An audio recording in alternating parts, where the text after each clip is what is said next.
É uma questão bem interessante, Alessandra. Eu creio que cada pergunta, né, ela, digamos assim, ela tem uma riqueza grande na medida em que quando a pessoa pergunta, tem um conhecimento, né? Então, acho que a pergunta que vocês estão trazendo é porque vocês têm uma leitura a respeito disso, né? Então, é uma pergunta bem fundamentada.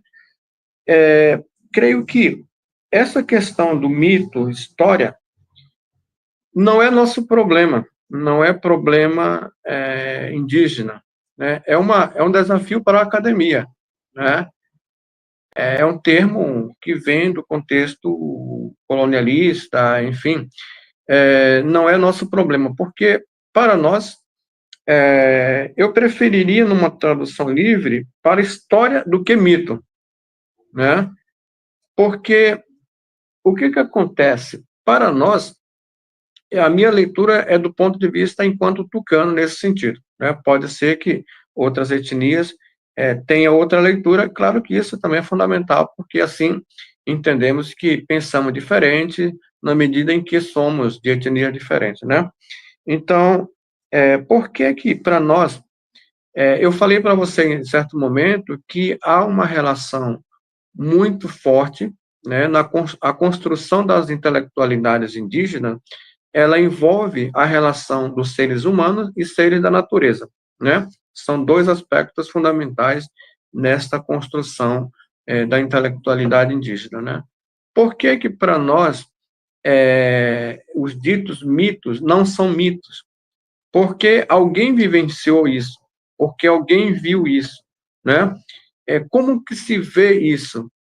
Nós, indígenas tucanos, temos essas metodologias que permitiram ou permitem termos acesso a esses universos ditos em que existem esses seres da natureza, né? Nós entendemos que a natureza ela tem uma vida que também, digamos, assim como nós temos a nossa vida social, nós seres humanos, os seres da natureza também têm sua vida social, né? Esse entendimento. Agora, por que que as histórias, elas são fundamentais para nós e não são mitos? Porque é o seguinte, por exemplo, meu pai, ele é Kumu, né? Um dos grandes Kumu. Kumu é o termo voltado para quem domina benzimentos, cura e assim por diante, lembrando que o próprio termo pajé, utilizado pela ciência, ele muitas vezes, ou praticamente, apagou outros termos próprios existentes na construção ou no sistema intelectual indígena, né? Lembrando que o sistema intelectual indígena, ele tem seus perfis próprios, né? Ou nomes próprios, né? Figuras próprias ou escolas próprias. Então, eu acho que uma das grandes contribuições que a própria história pode trazer é, digamos assim, tirar esse termo pajé, porque ele apaga muitas coisas, ele omite muitas coisas, ele esconde muitas coisas, não deixa que os próprios termos, né, do sistema intelectual indígena se manifestem, né? Então, é um dos grandes desafios. O que eu gostaria de compartilhar nesse sentido é o seguinte: por exemplo, suponhamos que você, Alessandra, está com dor nos olhos. Suponhamos que a Alessandra esteja com dor de cabeça, ouvido, né, garganta, né, outros dores no seu corpo.